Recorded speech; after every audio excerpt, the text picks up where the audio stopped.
اللہ رب العالمین احکم الحاکمین ہی کے لیے تعریف و توصیف ہے، اسی کے لیے بڑائی بزرگی ہے، ہم اسی کی حمد و ثنا بیان کرتے ہیں۔ آخری نبی اکرم مکرم محترم محتشم معظم صلی اللہ علیہ وسلم پر جن کی عطا گہرائیوں سے انگن بے شمار درود و سلام ہیں۔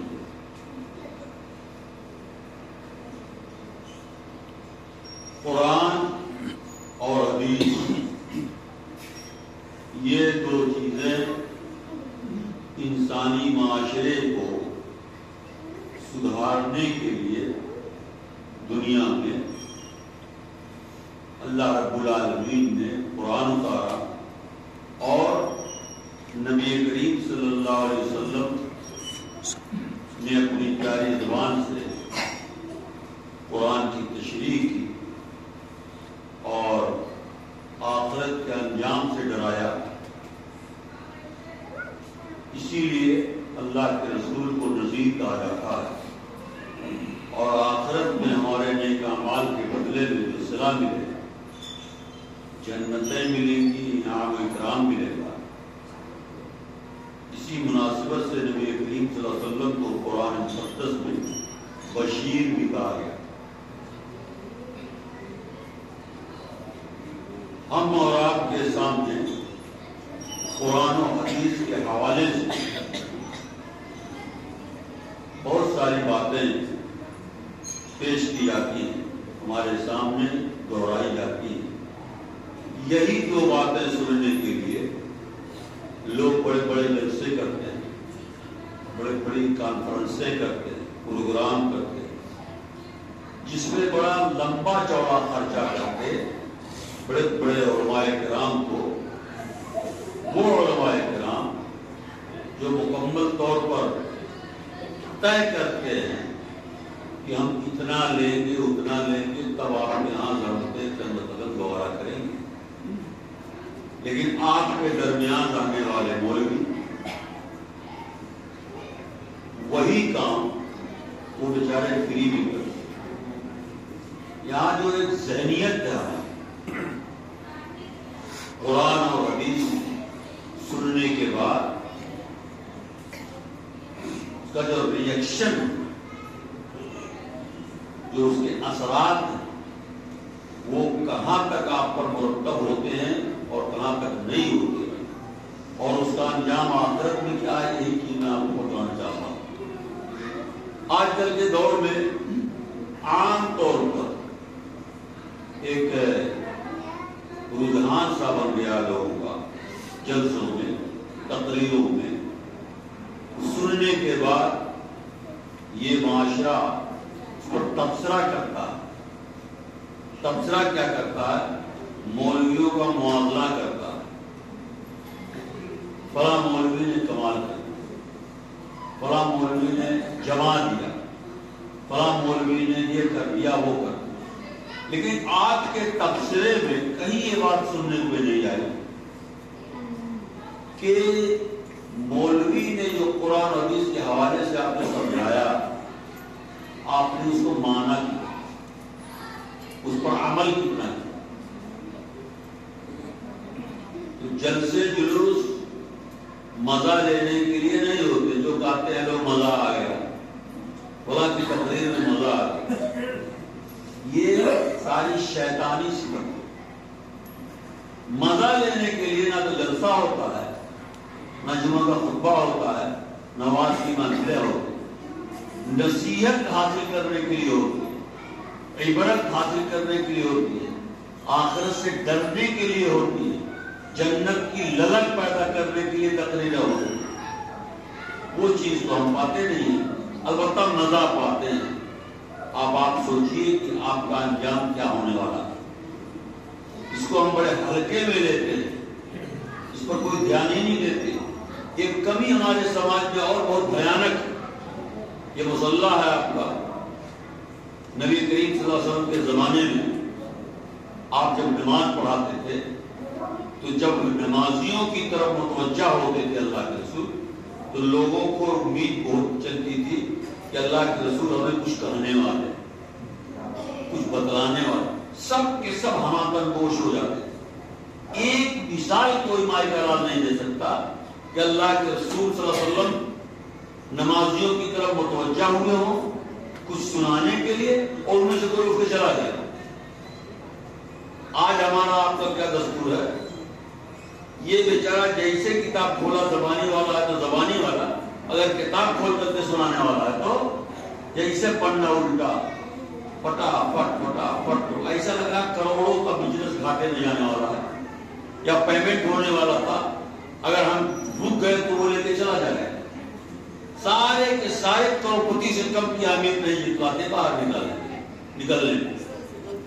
یہ کیا ہے، اس کا انجام کیا ہے، وہی میں آپ کو بتلانا چاہتا ہوں۔ اللہ تعالیٰ آپ کو سمجھنے کی توفیق عنایت فرمائے، ہم سب کو سمجھ کر اس پر عمل کرنے کی توفیق عنایت فرمائے۔ جو آیت میں نے پڑھی ہے وہ سورہ ملک کی 29ویں پارے کی پہلی سورت ہے۔ اللہ تعالیٰ نے ایک نقشہ پیش کیا ہے جہنم میں۔ جب لوگ جہنم میں ڈالے جائیں گے تو کیا ہوگا، جہنم کیا ریئیکشن دکھلائے گی؟ اللہ تعالیٰ کہتے ہیں تکادو تمیز من الغیظ، جہنمیوں کو دیکھتے ہی جہنم کا پارا چڑھ جائے، غصے سے لبریز ہو جائے، کھڑک اٹھے، اور جب جب جہنم میں لوگ ڈالے جائیں گے تب تب داروغائے جہنم ان سے ایک سوال کرے، کیا تمہارے پاس کوئی اس جہنم سے ڈرانے والا نہیں آیا؟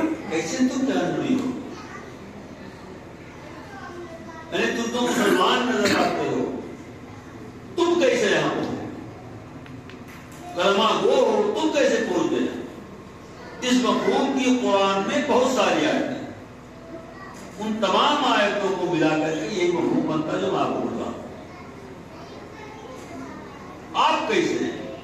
ابھی یہیں سے لاہور جاؤ، تمہارا کوئی پہچانی ہمیں، ارے کیسے ہو، کیا کیسے، کون ہے قرآن؟ تو ہم تو یہ ہاسپٹل کے لیے آیا تھا، میں ہاسپٹل میں آیا تھا، صدر میں آیا تھا، سہارا میں آیا تھا، نور میں آیا تھا، آپ کہاں، کس لیے آئے؟ یہ آپ کے منہ سے بے ساختہ اپنے پہچان والے کو دیکھ کر نکلتا ہے۔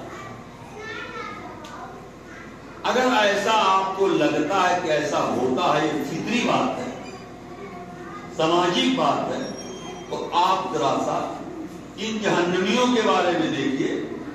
جہنم کی وادی میں جب جہنمی پہنچیں گے تو وہاں بھی پہچانی ملیں گے، پہچانی ملیں گے، اپنے گاؤں کے، اپنے خاندان کے، اپنے رشتہ دار کے لوگ ملیں گے اور ہم پہچانیں گے انہیں۔ پہچاننے کے بعد پہلا سوال کیا ہوگا جانتے ہو؟ فرشتوں نے جو داروغہ متعین ہے انہوں نے تو سوال کیا کیا میں آتی انہوں نے، تو اس وقت جواب میں جو ہم کہیں گے ہاں آیا تھا، ڈرانے والے آتے تھے، بتلاتے تھے، لیکن ہم لوگوں نے اس کی کوئی اہمیت نہیں، بلکہ ہم لوگوں کو جھٹلا دیا، بیوقوف بنا دیا، سمجھے؟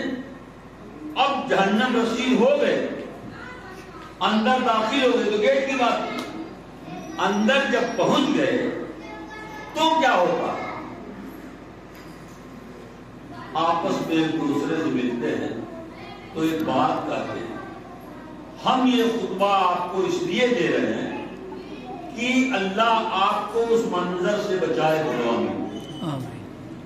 اس رسوا کن موقع سے بچائے جس میں ہم دنیا کے اندر لوگوں کی نظر میں بہت محترم ہیں، بہت پاکباز ہیں، بہت اچھے ہیں، لیکن وہاں پہنچنے کے بعد جب اچانک لوگوں کی نظر پڑے گئے آپ کا کیسے؟ تو ایک بات سب جہنمی جو رہیں گے یہ جملہ بولیں گے، کیا لو کننا نسمع او نعقل ما کننا فی اصحاب السعیر. جہنم کو دیکھ کر اور داروغہائے جہنم کا سوال سن کر کے ایک بات سمجھ میں آتی ہے یار. کہا کیا ہے؟ کہا اگر دنیا میں ہم لوگ جب سنتے تھے اللہ رسول کی بات کو مان لیتے, سمجھ لیتے اور اس کے مطابق عمل کر لیتے تو آج نظر میں آئے. اب آپ کو معلوم ہوا کہ جو درس قرآن درس حدیث آپ سننے جاتے ہو, سنتے ہو اور اس کے بعد جیسے شروع ہوتا نکل جاتے ہو, بھلے وہیں 5-4 پان کی دکان پر جا کر گپ مارتے ہو, گھر پر جا کر بچوں کو کھیلتے ہو کھلاتے ہو بچوں کے ساتھ, لیکن یہاں 10 منٹ کا بیٹھنا گوارا نہیں ہوتا. ابھی تقریر میں 10 منٹ 5 منٹ لیٹ ہونے لگے تو کتنے لوگ گھیچا کرنے لگے گا. ایسا لگے گا سر پر پہاڑ ٹوٹ رہا ہے, جلدی بھاگو اور نہ اوپر نہ گر جائے. یہ منظر ہے آج کل کے زمانے میں مساجد میں بیچارے مسلمانوں. اللہ تبارک و تعالیٰ کے اس فرمان پر غور کرو کہ جہنم میں جانے کے بعد تمہیں اپنے اوقات کا اندازہ ہوگا, ہم سب کو اپنی اوقات کا اندازہ ہوگا کہ ہم جہنم میں آئے کیوں. لو کننا نسمع اور نعقل ما کننا فی اصحاب السعیر. اگر ہم نے دنیا میں سن لیا ہوتا ڈھنگ سے اور عقل سے کام لیا ہوتا تو آج یہ دن نہیں دیکھنا پڑتا. معلوم یہ ہوا کہ قرآن اور حدیث کی بات کو نہ ماننا نہ سننا یہ دونوں موجب ہلاکت ہے. یہ دونوں بولو کیا ہے؟ موجب ہلاکت ہے. اس کو ہم بڑے آسانی سے ٹال جاتے ہیں, موقع نکال لیتے ہیں, تقریروں میں جاتے ہیں. تو آپ کبھی بھی آزماؤ جب بڑا جلسہ ہوتا ہے تو جتنے لوگ ہماتن گوش ہو کر کے بیٹھ کے سنتے ہیں اس سے زیادہ لوگ لیفٹ رائٹ کرتے ہیں. یہ کون سی واز کی محفل ہے جہاں سے بہت ساری لڑکیاں غائب ہو جاتی ہیں؟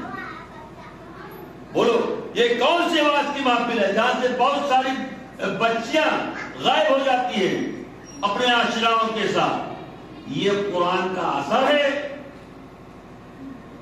یا کیا؟ اگر آپ کہتے ہو قرآن کا اثر ہے تو نعوذ باللہ, قرآن نے ایک رتی برابر کوئی اشارہ نہیں پا سکتا کہ جلسے سے بچیاں غائب ہو, لوگ غائب ہو جائیں لے کر. لیکن یہ شیطانی عمل اس زمانے میں ہوتا ہے. ایسا اسی آپ کو قرب و جوار میں کتنے واقع ہو چکے. اللہ تعالی ہم سب کو محفوظ رکھے اور اس مظلومہ دام سے بچائے. تو پہلا جو سبق آپ کو اس خطبے کے حوالے سے میں دینا چاہتا ہوں وہ یہ ہے کہ جہاں کہیں بھی تم اللہ رسول کی بات سنو ہماتن گوش ہو جاؤ. یہ طریقے نبوی ہے, طریقے اصحاب ہے, طریقے اسلاف ہے اور امت محمدیہ کی شان ہے. اپنے نبی کی بات سن کر کے بہت زبردست لوگ ہمارا خوش ہوتے. ایک مثال دیتا ہوں میں, غالباً یہاں ہماری مائیں بہنیں بھی آتی ہیں نا جمعے میں, ان کو ایک بات سناتا ہوں. حضرت ام سلمہ ام المؤمنین رضی اللہ تعالیٰ عنہا اپنی ایک سہیلی کے ذریعہ اپنا سر جھڑوا رہی تھی. بات ہوتا عورتوں کو دیکھا ہوگا, کبھی ماں بیٹی کا, کبھی بیٹی ماں کا, کبھی بہن بہن کا, اس طریقے سے سر صاف کرتی ہے, ڈھیلو نکالتی ہے, جھاڑتی ہے, اس کو چوٹی بناتی ہے. ایسا رواج بہت پرانا ہے. حضرت ام سلمہ رضی اللہ تعالیٰ عنہا یہی کام کروا رہی تھی, یعنی سر کے بال گدوا رہی تھی اپنی ایک سہیلی کی طرح. تب تک مسجد نبوی سے ایک آواز آئی,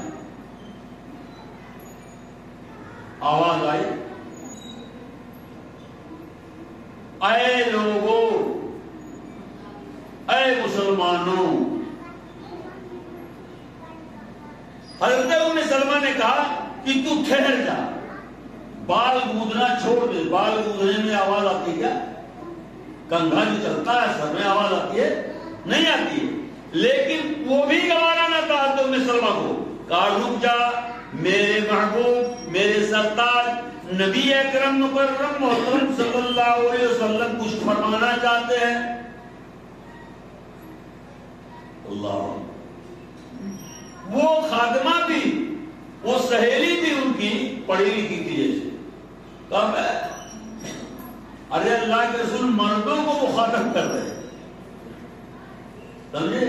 ہم لوگ اس میں مخاطبین میں نہیں. ہم نے سلمہ رضی اللہ تعالیٰ نے کہا پاگل ہے تو نہیں جانتی کہ جب یا الذین آمنوا کہا جاتا ہے تو ایمان والوں میں ہم سب شامل ہیں، مرد عورت سب. اللہ کے رسول نے خالی مردوں کو نہیں آواز دی بلکہ جملہ امت محمدیہ کو آواز دی جن کا بھی ایمان ہے. میں اپنے نبی کی بات کو سنے بغیر ایک کام نہ کروں بھی نہیں کرنے دوں. وہ ٹھہر گئے اور سر گزوا لیا. بعد میں ساری بات سن لیا تھا. یہ جذبہ ہوتا تھا نبی کی بات سننے کا. صحابی لوگ کہتے ہیں کہ جب نبی صلی اللہ علیہ وسلم کچھ کہنے لگتے تھے تو ہم لوگ ہمہ ہو جاتے تھے، ایک دم خاموش ہو جاتے تھے. ایسا لگتا تھا کہ سب کے سروں پر پرندے بیٹھ گئے. پرندہ کہاں بیٹھتا؟ جس شاخ پر اس کو کوئی خطرہ نہ ہو، ہلنے ڈولنے کا، گرنے کا. سمجھے؟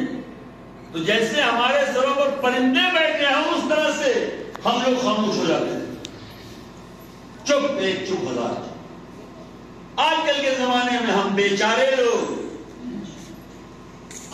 یہیں پر مسجدوں میں میں نے دیکھا، یہاں پر نہیں ہر جگہ اکثر و بیشتر جمعہ کا خطبہ دے رہا تھا تو دیکھا ہم نے مسجدوں میں کہ لوگ وہیں خطبہ ہو رہا ہے آپس میں بتیا رہے ہیں، کہیں کچھ نہیں، مشغولیات کا مظاہرہ کرنا. یہ سب بہت خطرناک عمل ہے. بظاہر دیکھنے میں بڑا ہلکا ہے لیکن انجام کے لحاظ سے بہت ہی ڈینجرسفل ہے. یہی مفہوم شاید کے اندر بتایا ہے اللہ تعالیٰ نے. لو كنا نسمع او نعقل ما كنا في اصحاب السعير. اے میرے جہنمی دوستو، اگر ہم نے دنیا میں اللہ رسول کی باتیں سنی ہوتی، عقل سے کام لیا ہوتا، سمجھ کر اس پر عمل کیا ہوتا تو آج یہ دن نہیں دیکھنا پڑتا. اللہ، آپ کو ایک بات میں بتاؤں کہ اللہ رسول کی بات کا نہ سننا، کیئرلیس کرنا، نظر انداز کرنا، یہ کتنا بیان ہے. اور اللہ تعالیٰ جو کتنے درد دیتا ہے. اللہ تبارک و تعالیٰ فرماتے ہیں وَمَنْ أَظْلَمُ مِمَّنْ ذُكِّرَ بِآيَاتِ رَبِّهِ ثُمَّ أَعْرَضَ عَنْهَا إِنَّا مِنَ الْمُجْرِمِينَ مُنْتَقِمُونَ. اللہ تعالیٰ کہتے ہیں کہ اے لوگو، اس سے بڑا ظالم تمہارے رب کے میزان پر، کسوٹی پر، اس روئے زمین پر کوئی نہیں ہے. کس سے بڑا ظالم؟ جس کے سامنے آیات ربانی کے ذریعہ نصیحت کی جائے اور وہ اس سے بھاگے، اعراض کرے.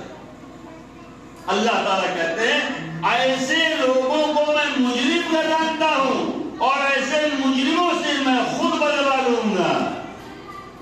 اور اللہ تعالیٰ اگر کسی سے بدلہ لینے پر تل جائے کس جرم کی بنیاد پر؟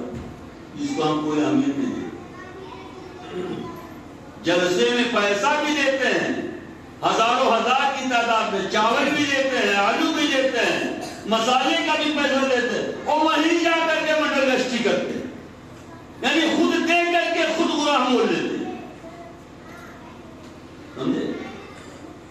اللہ تعالیٰ کہتے ہیں وہ اس روئے زمین پر سب سے بڑا ظالم آدمی ہے. اچھا یہ کتنا بڑا ظلم ہے؟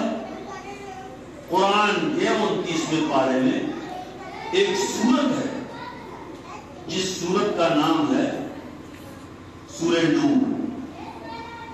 نوح علیہ السلام بڑے اولو العزم پیغمبر گزرے، جلیل مطلب پیغمبر گزرے. یہ نوح علیہ السلام ہے جن کی بات کو نہ سن کر کے نہ مان کر کے بیٹا کافر ہو گیا. اور مائیں عام طور پر بیٹوں کی موافقت کرتی ہیں حق اور ناحق پہچانے بغیر. بس بیٹا ہے تو بیٹا ہے, کلیجے کا ٹکڑا ہے, آنکھوں پر نور ہے, دل کا سرور ہے, اس کی سپورٹ میں ایک دم مائیں بیکار ہو جاتی ہیں. اور دیکھو ایک نبی کی بیوی اپنے بیٹے کے سپورٹ میں کافر ہو گئی, ایک نبی کی بیٹی اپنے بیٹے کو لے ڈوبی. کیوں؟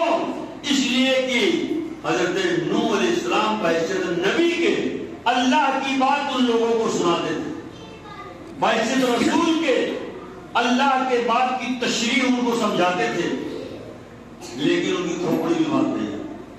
نتیجہ کیا ہوا؟ نتیجہ بڑا بھیانک ہوا. بیٹا بھی ڈوبا, ماں بھی ڈوبی, ہچکولے کھاتی رہی. حضرت نوح علیہ السلام کی شفقت پدری جوش میں آتی ہے, اللہ رب العالمین سے کہتے ہیں اے اللہ, ارے کچھ بھی ہو تو میرا بیٹا ہے, میرا اہل ہے. آج بیٹا اگر گناہ کر دے, کون باپ ہے جو خود سنا لے؟ بیٹے غلطیاں کرتے ہیں تو مائیں ان کا سپورٹ کرتی ہیں, گاؤں کے بہت سے لوگ ان کے سپورٹ میں کھڑے ہو جاتے ہیں, لیکن انجام کیا ہوتا ہے؟ انجام بڑا بھیانک ہوتا ہے. حضرت نوح علیہ السلام کی بیوی نے اپنے بیٹے کا ساتھ دیا, بیٹے کو لے ڈوبی, خود بھی ڈوبی. ایک چھوٹا سا واقعہ خطبہ سے میں نے دردناک سنا, ماں اور بہنوں کو بتاتا ہوں. اللہ رسول کی بات نہ سننے والی ایک ماں جو حضرت نوح علیہ السلام کی کشتی پر سوار نہیں ہوئی, اپنے ایک ننھے منھے بیٹے کو لے کر کے بھاگی. پانی بڑھتا رہا, ایک پہاڑی پر چڑھ گئی کران کی طرح سے. مائیں بیٹوں کو کتنا مانتی ہیں, بچوں کو کتنا مانتی ہیں, اس سے آپ اندازہ لگائیے. پھر غلط مائیں جو ہوتی ہیں اللہ رسول سے دور, ان کا انجام کیا ہوتا ہے یہ آپ دیکھیے. پانی بڑھنے لگا, ماں کے کمر تک پانی آ گیا. عام طور پر بچوں کو کمر پر رکھ کر کے ایسے چلتے ہیں نا, اسی پر کاتے ہیں اور جیسے لگا لیتے ہاتھ سے روک کر. جب پانی کمر تک پہنچ گیا تو ماں نے اپنے لاڈلے کو سینے سے لگا لیا. جب سینے تک پانی پہنچ گیا تو ماں نے اپنے بچے کو کندھے پر بٹھا لیا اور یہ پرواہ نہیں کر رہی ہے کہ انجام کیا ہونے والا. ماں کو فکر ہے کہ بیٹا بچ جائے, میرا لاڈلا بچ جائے. جب یہاں کندھے تک پانی آ گیا تو ماں نے اپنے بیٹے کو سر پر بچھایا اور سر پر جب پانی پہنچ گیا تو ایک بہت بڑا پانی کا ریلا ہے, طوفانی شکل. ماں بیٹے دونوں کو لے کے چلا. اللہ تبارک و تعالیٰ نے حضرت نوح علیہ السلام کا جو قصہ قرآن میں بیان کیا اور ان کے ڈوبنے کا, تحس نحس ہونے کا, غرقاب ہونے کا جو سبب بیان فرمایا وہ قابل غور ہے. حضرت نوح علیہ السلام 950 برس تک اللہ کی بات رسول کی شکل میں بیان کرتے رہے, سمجھاتے رہے قوم, لیکن قوم نے کیا ریئیکشن دکھایا کرتے ہیں؟ حضرت نوح علیہ السلام رو کر اللہ تعالیٰ سے کہتے ہیں وَإِنِّي كُلَّمَا دَعَوْتُهُمْ لِتَغْفِرَ لَهُمْ جَعَلُوا أَصَابِعَهُمْ فِي آذَانِهِمْ وَاسْتَغْشَوْا ثِيَابَهُمْ وَأَصَرُّوا وَاسْتَكْبَرُوا اسْتِكْبَارًا. کہے میرے مولا, میں نے اپنی قوم کے لوگوں کو جب جب تیری طرف بلایا, نبی جب بلائے گا تو اللہ ہی کی طرف بلائے گا, اللہ کی بات ہی کی طرف بلائے گا. حضرت نوح علیہ السلام کہتے ہیں میرے مالک میں نے جب ان لوگوں کو تیری طرف بلایا تو ان لوگوں نے اس کو ماننے کے بجائے سننے کے بجائے کانوں میں انگلیاں ڈال لی اور اپنے چہروں کو ڈھک لیا. وَأَسَرُّوا وَاسْتَكْبَرُوا اسْتِكْبَارًا اور اے اللہ یہ چھپ جاتے تھے اور تکبر کرتے تھے, گھمنڈ کرتے تھے, اللہ رسول کی بات سننے کو تیار نہیں ہوتے تھے. رَبِّ إِنِّي دَعَوْتُهُمْ جِهَارًا ثُمَّ إِنِّي أَعْلَنتُ لَهُمْ وَأَسْرَرْتُ لَهُمْ إِسْرَارًا. اے اللہ جس طرح سے بھی ممکن ہوتا تھا میں ان کو تیری طرف بلاتا تھا, کبھی زور زور سے, کبھی چپکے چپکے, کبھی چھپ چھپ کر انہیں تنہائی میں تیری یاد دلاتا تھا, تیرے عذاب سے ڈراتا تھا, لیکن ان پر کوئی اثر نہیں ہو, اثر نہیں ہوتا تھا. آج ہمارا وہی اثر نہیں رہا, قطعی طور پر اثر نہیں رہا. اگر مسلمانوں پر اثر ہوتا تو مسلمان اس قدر ذلیل و خوار نہیں ہو, مسلمان اس قدر بدنامی کی بات کرو. آپ کو ایک دم آنکھ کا دیکھا کان کا سنا. ممرا کون نہیں جانتا بندے؟ ممرا میں سل فاٹا کی طرف میں ایک دکان پر بیٹھا ہوں, ایک آدمی لمبی داڑھی والا جس نے اپنے بیٹے کو بزنس کے میدان میں ڈالا اور اس نے ایک بزنس کی ڈیل کے لیے بھیجا کہاں؟ واپی. فون کیا کہ بیٹا پہنچ گئے؟ کہا آپ کا پہنچ گیا ہوں. کہا کہاں پر ہو؟ کہا ڈومری فریاد, بہت مشہور جگہ ڈومری فریاد واپی. کہا اور ڈومری فریاد تو جانتے ہو کہ آپ نے کیا کہا بیٹے کو؟ کہا بیٹا تم صدقے رہے کل مسلمان. ایک مسلمان اپنے مسلمان بیٹے کو مسلمان سے رد کر رہا ہے. نعوذ باللہ. یہ ہماری تمہاری اوقات ہو گئی. تم بازار میں جاؤ کسی دکان پر تو مسلمان سے سامان خریدتے ہوئے ڈر لگتا ہے. غیروں کے یہاں بلکہ اچھا سامان اور بہترین ریٹ سے مل جاتا ہے. اور مسلمان اپنے مسلمانیت کا کیس اصول لے لگتا ہے کہ یہ جائے گا کہاں؟ یہ بھی تو مسلمان ہے, ہم کو چھوڑ کے کہاں جائے گا؟ یہ حال ہو گیا. اللہ تبارک و تعالیٰ نے ان کی اسی بدحالی کا تذکرہ فرمایا قرآن میں. حضرت نوح علیہ السلام کہتے ہیں میں نے انہیں تیری طرف بلا لتغفر لہم, تاکہ تجھے بخش دے, معاف کر دے. لیکن یہ معافی پانے کے لیے, بخشش پانے کے لیے تیار نہیں ہوئے کم وقت. ایک بات معلوم ہوئی کہ قرآن سننے سے, عمل کرنے سے بخشش ہوتی ہے. قبولیت کی نیت سے تقریر سننے سے بخشش ہوتی ہے. اس کو مان لینے سے, دل کی گہرائی سے, گہرائی میں اتار لینے سے آپ کا دل مائل ہوگا نیکی کی طرف. شیطان یہ بات نہیں.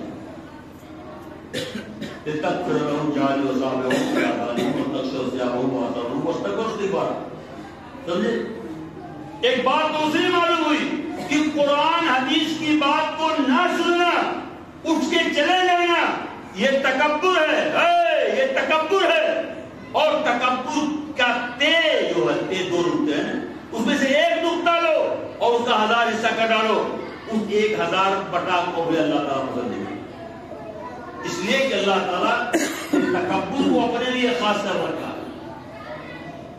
تکبر صرف اللہ کی شان ہے, باقی کسی مٹی کے انسان میں وہ دم نہیں, وہ خم نہیں, وہ جگرا نہیں جو تکبر کر سکے. لیکن پھر بھی یہ انسان تکبر کرتا ہے. سمجھا؟ تو اللہ رسول کی بات سے دور ہونا, بے اعتنائی کرنا بہت بڑا گناہ ہے. سمجھا؟ اب کتنا بڑا گناہ. حضرت نوح علیہ السلام شکوا کر رہے ہیں اللہ تعالیٰ سے. شکوا بڑی لمبی چوڑی ایک تقریر ہے, وہ اس مختصر سے خطبے میں ممکن نہیں ہے. آگے چل کر کے جو بات حضرت نوح علیہ السلام کرتے ہیں وہ بہت دردناک ہے, بہت خطرناک ہے. میں آپ کو الٹیمیٹ کرتا ہوں اس خطبے کے حوالے سے کہ آپ کسی مولوی کی بد دعا اپنی زندگی میں نہ. سمجھے؟ اس لیے نہیں میں یہ کہہ رہا ہوں کہ میں مولوی ہوں، میں اپنے آپ کو مولوی سمجھتا ہی نہیں قطعی طور پر، لیکن مولویوں والی بات قرآن حدیث کی بات تھوڑی بہت کر لے جاتا ہوں، اس لیے یہ بات کر رہا ہوں کہ جو پروفیشنل مولوی ہیں، علماء ہیں، ان کی بد دعا یا ان کی آہ کا بھی مطلب ہے۔ حضرت نوح علیہ السلام نے جب قوم سے تنگ آ گئے تو اللہ تعالیٰ سے رو کر کے بد دعا کی، بد دعا ایسی ویسی نہیں کیا، بڑی خطرناک بد دعا کی، رب لا تذر علی الارض من الکافرین دیارا، اے رب العالمین یہ 9,900 برس تک ناک رگڑتا رہا ان لوگوں کے حال، لیکن ان کی کوئی بھی اصلاح نہیں ہوئی۔ اے اللہ ایسے کافر فاسق فاجر انسان دنیا میں جینے کا حق نہیں رکھتے، ان میں سے ایک آدمی کو بھی رب العالمین زندہ مت چھوڑنا۔ انک ان تذرهم یضلوا عبادک ولا یلدوا الا فاجرا کفارا، اے اللہ اگر ان میں سے ایک بھی باقی رہ گیا تو اپنی ہی طرح سے ناہنجار عورت پیدا کرے گا، اپنی ہی طرح سے فاسق و فاجر عورت پیدا کرے گا۔ اس سے ایک مسئلہ معلوم ہے، بڑی کڑوی بات ہے، باپے کود پر اپن گھوڑا کھائے تو تھوڑا اولاد پر باپ کو کچھ اثر پڑتا، کچھ نہ کچھ سایہ پڑتا ہے۔ حضرت مریم علیہ السلام کا واقعہ دیکھو، حضرت مریم جب گود میں بچہ لے کر کے آئے، یہ کہ اللہ تعالیٰ کی طرف سے معجزہ تھا، کرشمہ تھا، جس طریقے سے اللہ تعالیٰ نے بغیر کسی چیز کے آدم کو پیدا کر دیا مٹی سے، تو اللہ تعالیٰ نے دنیا کو بتلایا کہ تمہارا رب وہ طاقتور خلاق ہے، تمہارا رب العالمین وہ سامنے ہے، وہ حکمت کا مالک ہے کہ جس طریقے سے اس نے آدم کو پیدا کر کے مرد و زن کے اختلاط سے پیدائش کا سلسلہ چالو کیا ہے، تو یہی ایک سلسلہ نہیں ہے کسی پر بس ہے، اللہ وہ ذات ہے جو بغیر مرد و زن کے اختلاط کے بھی اولاد پیدا کر سکتا ہے۔ مثال دے تو دیکھو حضرت عیسیٰ علیہ السلام کو اسی قدرت کے نمونے کے طور پر اللہ تعالیٰ نے دیا، سمجھے؟ چونکہ ایمان والی بات ہے، بہت سارے لوگوں نے جب دیکھا، جانتے ہو کیا کہا؟ انا لکے آدم، اے مریم یہ کہاں سے؟ دیہاتی زبان میں بالکل ہے ترجمہ، ارے مریم یہ کہاں سے؟ ارے بیٹی یہ کیسے؟ کیوں کیسے؟ سوال کیا؟ اس لیے کہ اس سے پہلے جو پیدائش کا افزائش نسل کا سسٹم تھا وہ مرد و زن کے اختلاط کا تھا، شادی بیاہ کے ذریعہ۔ اور یہ کیسے؟ ماں کان ابوک امرأ سوء، اے بیٹی مریم تیرا ابا تو غلط آدمی نہیں تھا، وما کانت امک بغیہ، اور اے مریم تیری اماں بھی کوئی گڑبڑ نہیں، چال چلن کی بڑی اچھی، تو کیسے اسے پڑھ گئی؟ ان کے ذہن میں نہ آئی، سمجھ میں آ رہی ہے بات یہ کہ بغیر باپ کے بھی اولاد پیدا ہو گئی۔ ایسا ممکن اللہ تعالیٰ نے سورہ زمین کو ایک نمونہ پیش کر کے یہ پوری دنیا کے لیے عجوبے کی بات ہے۔ یہاں میں نے اس واقعے کو اس لیے بتلایا کہ اس زمانے میں بھی، اس دور میں بھی یہ ذہنیت کام کرتی تھی کہ جب باپ صحیح رہے گا تو بیٹا بھی، بولو ارے بولتے کیا نہیں، جب باپ صحیح رہے گا تو بیٹا بھی صحیح رہے گا، یا ماں صحیح رہے گی تو بیٹی بھی صحیح رہے گی، تو لیکن اثر پڑتا ہے۔ آج ہم لوگوں کے یہاں ابا جان کی داڑھی لمبی، رکھا ماتے، کوئی لڑکی ماتے، کوئی روڑا پڑے دے، کوئی جوا کھیلے، تاش کھیلے۔ ارے میں نے دیکھا بڑے بڑے لڑکے گولی کھیلتے، گولی ہے اس کا تعجب کی بات۔ ان کے ابا کو دیکھو تو نماز میں تعجب ہے، نوافل میں مبتلا، اور اولاد اس طرح۔ قرآن کے اثرات کا نتیجہ بولو نہیں، قرآنی تعلیمات کے اثرات کا نتیجہ نہیں، تقریروں کے اثرات کا نتیجہ نہیں، کسی قیمت پر نہیں۔ اگر ایسا ہوتا تو ہم خود بھی سدھرتے، ہماری اولاد بھی سدھرتی، سمجھے کہ اللہ تعالیٰ اس حقیقت کو سمجھنے کی توفیق دینا چاہے۔ تو حضرت نوح علیہ السلام نے بدعا کرا، تو اللہ تعالیٰ کیا کہتے ہیں؟ نوح علیہ السلام کی بد دعا کا کیا اثر ہوا؟ مما خطیئاتہم اغرقوا، ادھر دعا کیا ادھر اللہ تعالیٰ نے قبول کر لیا. نوح علیہ السلام سے کہا کشتی بناؤ، سارے لوگ اس میں سوار ہو جاؤ، تمہارے ساتھ جو بھی ایمان لانے والے ہیں ہم خبر دیتے ہیں. سب لوگ سوار ہو گئے، جو نہیں سوار ہوا ڈوبا، ہچکیاں لے لے کر کے مرا. اللہ تعالیٰ کہتے ہیں اغرقوا فادخلوا نارا. یہ ایک علمی سوال ہے، کیا امتحانی سوال ہے. جب اغرقوا پانی میں ڈال دیے گئے، ڈبو دیے گئے، تو پھر نارا کہاں سے آ گیا؟ بیچ میں.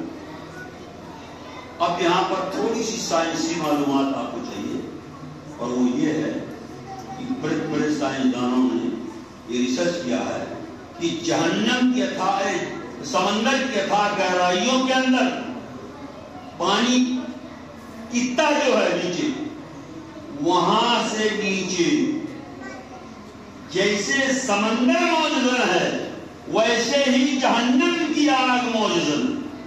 تو اللہ تعالیٰ نے نوح علیہ السلام کے زمانے میں جو لوگوں کو ڈبویا تو خالی پانی کے تہ تک نہیں پہنچایا ہے، پانی کے نچلے تہ تک آگ میں ڈھکیل دیا. ویسے ڈائریکٹ جاؤ کسی کو پیسہ.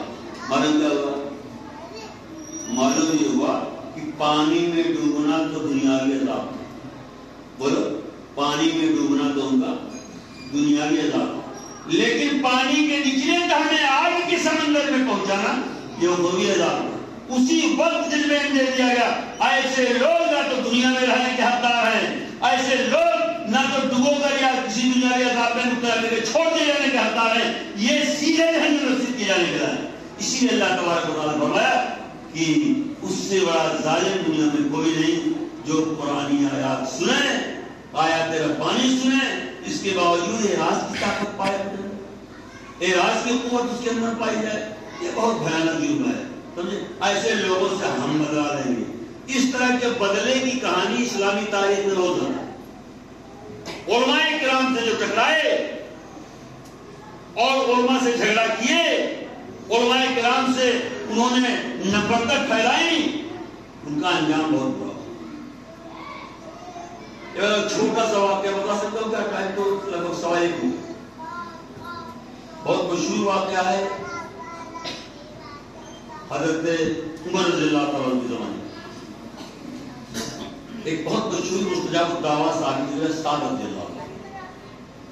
ایک جگہ وہ امام تھے، امیر تھے وہاں کوفہ کے بارے. وہاں پر کوفی لوگ ان کی بڑی شکایت کرتے تھے امیر المومنین کے دربار میں. حضرت عمر رضی اللہ تعالیٰ عنہ باقاعدہ خفیہ آدمی بھیجا، جاسوس، یا پتہ لگاؤ کیا لوگوں کی شکایتیں صحیح ہیں.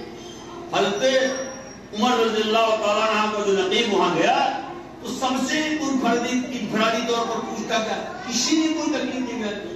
جب انفرادی طور پر نہیں کوئی شکایت ملی تو ایک بار نماز پڑھنے کے بعد وہی ان کا آخری دن تھا واپس آنے کا. مسجد میں نماز پڑھے، وہی کھڑے ہو کر کے پوچھا کہ بھائی جو امام صاحب ہیں ان کے بارے میں آپ لوگ کوئی تکلیف؟ سب نے کہا نہیں، بہت بڑھیا نماز پڑھاتے ہیں، بہت پابندی سے پڑھاتے ہیں، بہت نیک ہیں، بہت اچھے ہیں. ایک آدمی کھڑا ہو گیا. یہ واقعہ اگر ہمارا دماغ نہ جھنجھوڑ دے تو میں ڈنکے کی چوٹ پر کہتا ہوں کہ ہمارے دماغ پر مکمل طور پر شیطان کا قبضہ ہو چکا ہے. آج دنیا میں ایک مشن چلا ہوا ہے مولویوں سے عوام کو دور کرنے کا مشن. کیوں؟ اس لیے تاکہ عوام مولویوں کی رہنمائی سے محفوظ ایک دم ختم ہو جائے، ان کا رابطہ ختم ہو جائے اور وہ ہدایت کے راستے سے بھٹک جائے، دور ہو جائے. سمجھے؟ آپ سمجھو. اب اس آدمی نے جب کہا بھری محفل میں ہم کو اعتراض ہے ان کے بارے میں، یہ نہیں کام صحیح کرتے، نماز نہیں صحیح پڑھاتے، یہ وہ دنیا بھر کی بات ہے. کیا ہوگی؟ کہا اے ساتھ تم کیا کہنا چاہتے ہو؟ اس کے جواب میں سعد رضی اللہ تعالیٰ عنہ کھڑے ہو گئے، مستجاب الدعویٰ تھے. کہا میں کچھ بھی اپنی صفائی میں نہیں کہوں گا اس کی مخالفت. صرف اتنا کہوں گا کہ اے اللہ اگر یہ اپنے قول میں سچا ہے تو مجھے جو چاہے سزا دے، لیکن یہ اگر اپنے قول میں جھوٹا ہے، ہمارے اوپر الزام لگا رہا ہے، تہمت لگا رہا ہے، تو رب العالمین اس کو 3 سزا دنیا ہی میں ملنی چاہیے۔ نمبر 1، اس کی عمر بڑی لمبی ہو جائے، یہ موت کی بھیک مانگے تب بھی نہ ہو۔ دوسری سزا اللہ اس کو دے کہ یہ بہت زیادہ غریب ہو جائے، تنگ دست ہو جائے، محتاج ہو جائے۔ اور تیسری سزا یہ کہ اسے رسوائی ملے، ذلت ملے، اس کو ذلیل ہو جائے سماج کے اندر۔ ایک زمانے کے بعد اس مسجد میں رہنے والا آدمی، نماز پڑھنے والا آدمی، اسی آدمی سے ملاقات کر ایک چوراہے میں، اب اس کے اوپر اثر کیا ہوا اس بددعا کا، یہ دیکھو وہی ہمارے لیے باعث عبرت ہے۔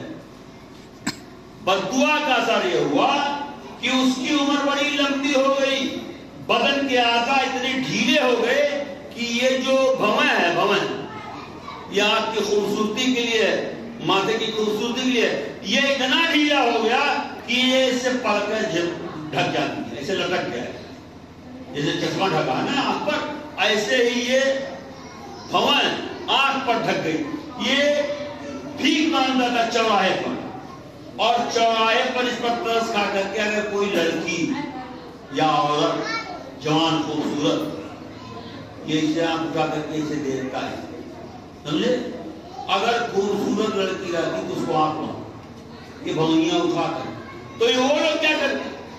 بھکاری چپل مارتی، جوتا مارتی، تھوکتی اس کے اوپر۔ یہ ایک آدمی ایسے وہاں پہنچ گیا، ارے یار تو کیا ہو گیا؟ یہ کہا یہ سب بددعا کا مسلمان کو بددعا کا اثر ہے، جس کے خلاف میں نے گواہی دی اس مخبر کی کے سامنے، اس جاسوس کے سامنے جس کو اردوغان نے بھیجا۔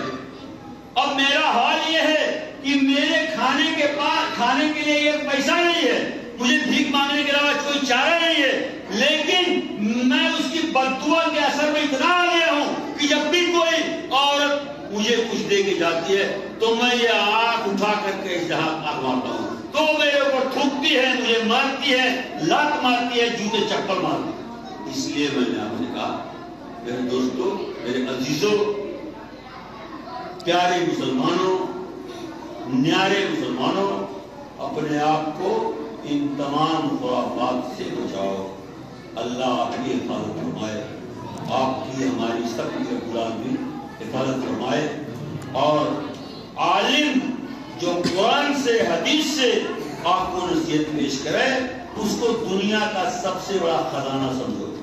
اس آدمی کو جو مولوی کی شکل میں تمہارے سامنے اللہ رسول کی بات پیش کر رہا ہے اس کو اپنا سب سے بڑا محسن کا جانو، وہ بذات خود کیسا بھی ہو،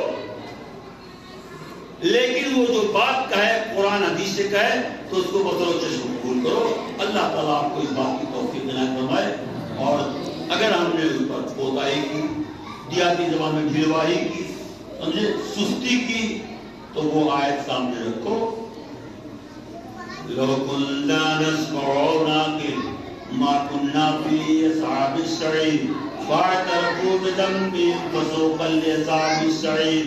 اللہ تعالیٰ کہتے ہیں وہ سارے کے سارے جہنمی آپس میں بیٹھ کر کے کہیں گے یار غلطی ہو گئی، ہم نے قرآن حدیث کی بات نہیں مانی، نہیں سنا اور اس پر توجہ نہیں دیا۔ اب وہاں پر ہم لوگ بیٹھ کر کے چاہے جتنا اعتراف گناہ کریں، اللہ تعالیٰ کہتے ہیں وہ لوگ اعتراف گناہ کریں گے، آپس میں کہیں گے یار غلطی ہو گئی، لیکن وہاں پر اعتراف کرنے سے، وہاں پر معافی مانگنے سے کوئی فائدہ نہیں ہوگا۔